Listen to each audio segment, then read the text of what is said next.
Hello and welcome to Deep Blue Sea, the podcast. I am Mark Hoffmeyer. And I am Jay Cluett, and this is episode 15 of Deep Blue Sea, where if you're a new listener to us, we are analysing the film Deep Blue Sea, the Rennie Harlin 1999 shark-infested classic, one chapter at a time. And we have a great guest for you this week. Joining us from Empire magazine, it's Nick de Semlin. Hello, guys. I'm very excited to be here. Thank you for inviting me into the watery carnage. Oh no, thank you. Thank you very much for gracing us with your presence, Nick. This is kind of a dream come true for me. I've been reading Empire magazine for a very long time. It's helped get me into film appreciation, I want to say. It's kind of inspired me to write about film. So it's an honour to have you here on the show today. Well, I wasn't at the magazine when this was reviewed back in, I think it was early 2000, but I kind of felt like I had to come on and make amends for our 3-star review. That was Ian Nathan, was it? It was, Ian Nathan, who I know very well, and I've worked with for a long time. But yeah, I mean, I think his review is pretty spot on, but I would have added an extra star. At least, yeah. Okay, good. At least, maybe 5. I think 4 is good, but I just have so much nostalgia. I was working in a movie theater when it came out. I just love the movie so much. I want to give it a 5, but I'm going to give it a 5. I was going to say 4 out of 5, but I feel like if we're doing this podcast, Mark, we should be giving it 5 out of 5. Yeah, you're right. You're right. So, Nick, what is your history with Deep Blue Sea? When did you first experience it? What happened then? Well, tell us the story. When did it change your life? Yeah, is what we want to know. When did I start wearing a shark outfit every time I leave the house? I'm ashamed to say, I got to confess, I didn't see it on the big screen. I missed this somehow. I don't know exactly why, but this was one that I found afterwards on DVD. I'm the same. So you're in good company. It's okay. So, I mean, in terms of my history with it, I just really like it, and I've seen it probably 10 times over the years. I've got to interview some of the people involved in it, and whenever I do, I bring it up. And yeah, I mean, it's just fun to talk about, fun to watch. It's just a very fun sort of trash Jaws. I mean, okay. There's so many good trash. In the most affectionate way possible. I genuinely love this film, and it is a good film. It's not a ironic, this is it's very well made. Rennie Harlin's a director I really like. Great cast, really well put together. Some of the effects are a bit dated now, but when I say trashy, I just mean it leans into the fun and the silliness in a knowing way. You know, it's got a rap at the end. It does. It has one of the greatest end credits songs of all time. Yes. Oh, I love it. And also, in this chapter that we're talking about today, the perspiration work is really good in this. So I was watching this Thomas Jane sweat, Saffron Burrows sweat, really good. Someone had their Evian spray on hand and their glycerin. Yeah. What'd y'all feel about the perspiration in this scene? I think they nailed it. Yeah, especially in the close-ups. I actually have a slight bit of inside knowledge, not on this particular film, but just in terms of sweat on Hollywood films, because I got to do a set visit for one of the Fast and Furious movies, Fast and Furious 6, and it was slightly disappointing in that it was in a car park, so it was just the stars standing around cars that weren't moving. But I got to talk to The Rock at 4 a.m. in a Shepperton car park, and he let me in on a secret that he has a thing called sweet sweat that comes in a canister, and someone sprays it all over him whenever he needs to be sweaty for a scene. So there is it's not water, I don't think, or it's not anymore. It's a kind of fake sweat, special kind of brew that they make for it. They must go through cans of that with him on those films, because he is notoriously incredibly sweaty on those. It's dubbed alm butter, I think, in certain places. It's just glistening in every shot. So wow. Even Fast 5, that was some quality sweat work in that.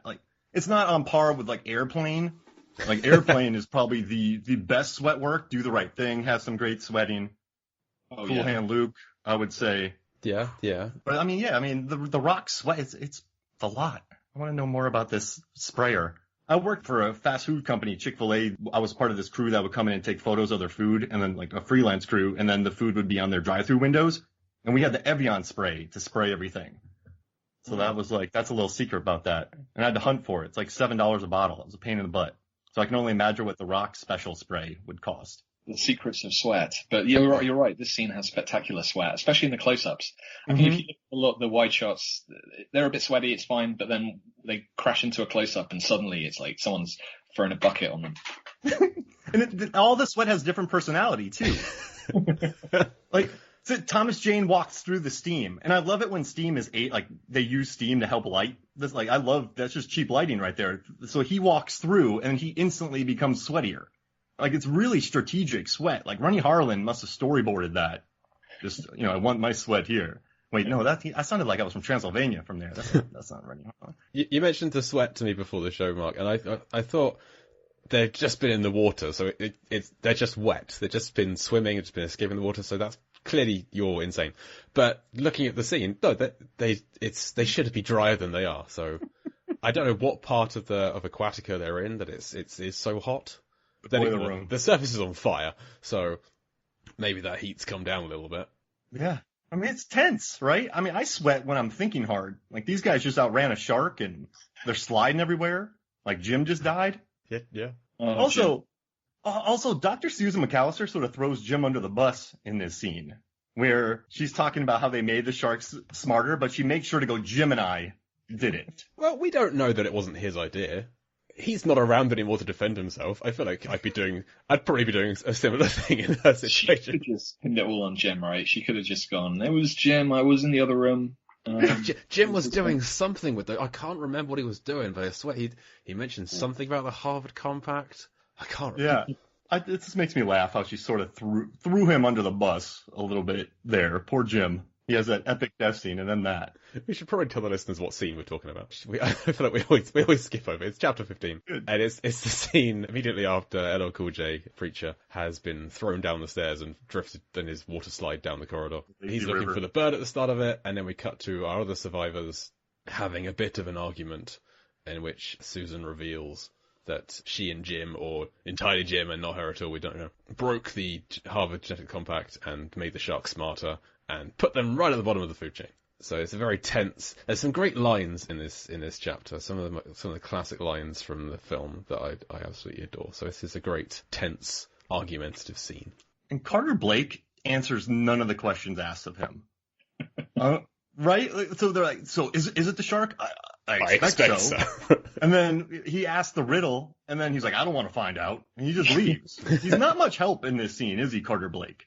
Is Carter Blake asked the riddle, or is that I always have to look up Samuel L. Jackson's character name. Russell it's a really Franklin. disappointing character name for him. Yeah.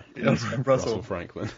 Yeah, Carter Blake and Russell Franklin are like classic kind of generic, like, we've got to think of a name and it's like two first names stuck together. But it's like Samuel L. Jackson had some of the best character names of the 90s. Zeus Carver and, Jules Winfield and Mitch Hennessy, Mace Windu. Oh. And then he's Russell Franklin, which is just not good enough. My benchmark is always Stallone in Daylight with Kit Latura. That's my favourite 90s action name. Kit Latura. What? That's just a collection of syllables. It's none of those are names. I watched Daylight recently again, actually, and he has his name on his costume. It's that good. He actually has like Latura stenciled on. I'm so happy. That was one of my first ever favourite films. I don't know why. I just love Daylight. No, but like Carter Blake though, he's not much help. I don't know. I felt kind of, and then he has that big scene with Dr. Susan McAllister where he's like, "You use me." It's like, yeah, like you should know this. Like, I don't know. It's very dramatic. He doesn't look good in this scene, I would say. It feels personal, doesn't it? When he's like, you used us. You used me. Yeah. Well, this conversation brings up a nice moral quandary of the many versus the few. Because the many versus the few. Carter is annoyed that Susan is potentially sacrificing that small group of people unintentionally to save hundreds of thousands, millions of people in the future. And if you're one of the people being sacrificed, you can understand being a little bit annoyed. But from somebody looking from the outside, I'm fortunate enough to have never known anybody with Alzheimer's, but I know people who know people, and it's not a nice thing to go through. And to have somebody sacrifice themselves to, fix that, to help that out, to save that, that's a good thing to do, potentially. It's a moral quandary.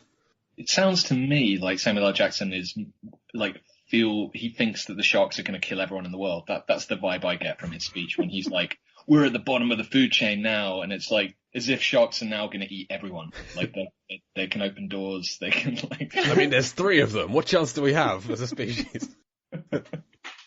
They'll team up with Patrick Wilson from Aquaman and take over the world, King Orm.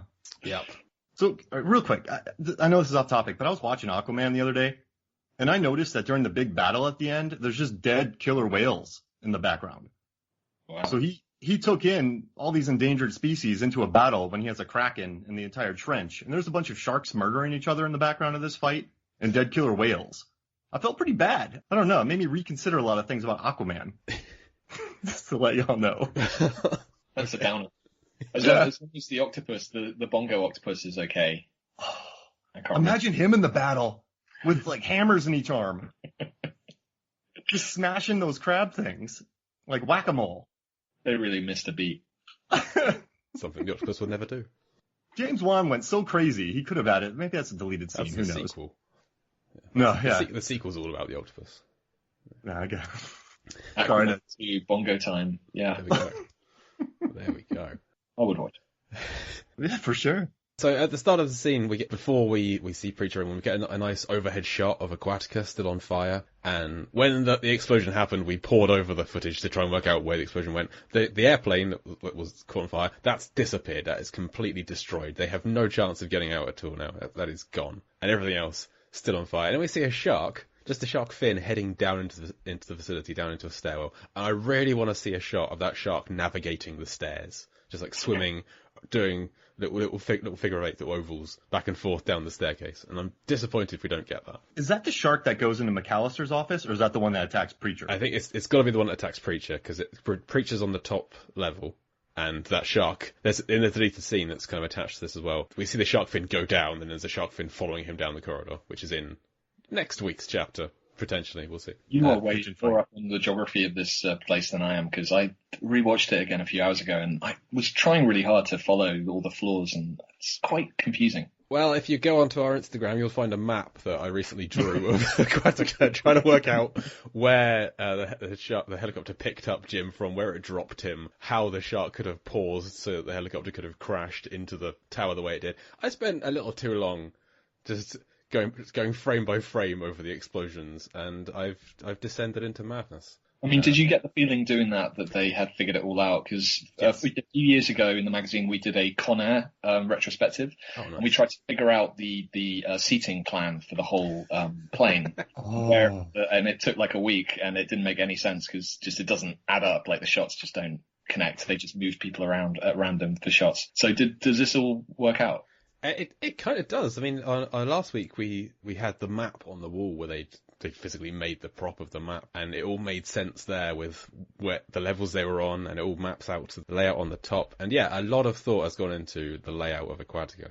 That's why, Mark, and I really hate when people just dismiss Deep Blue Sea as being so bad it's a good film, just because the amount of effort that's gone into it. There's so many maps, and it's like sub level A, B, and we got to go down to go up, and they know and then the beginning, when Janice drops the Oscar-worthy expository dialogue, she does a great job with that. She kind of breaks down the entire facility. But also, I'm in a bubble here.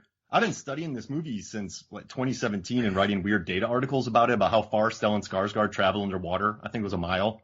And then, I have a theory that the shark was waiting in McAllister's office, waiting for her to get the research out so it could kill her. So I know the entire place. So I guess I'm the wrong person to talk, because I've gone a little insane watching just everything about it. But that's kind of how I know, is because I spent a lot of time with Deep Blue Sea. You're not the wrong person. You're exactly the right person to talk about. You're that's right. Right place at the right time. I'm totally willing to accept the fault is mine. I get lost in car parks all the time.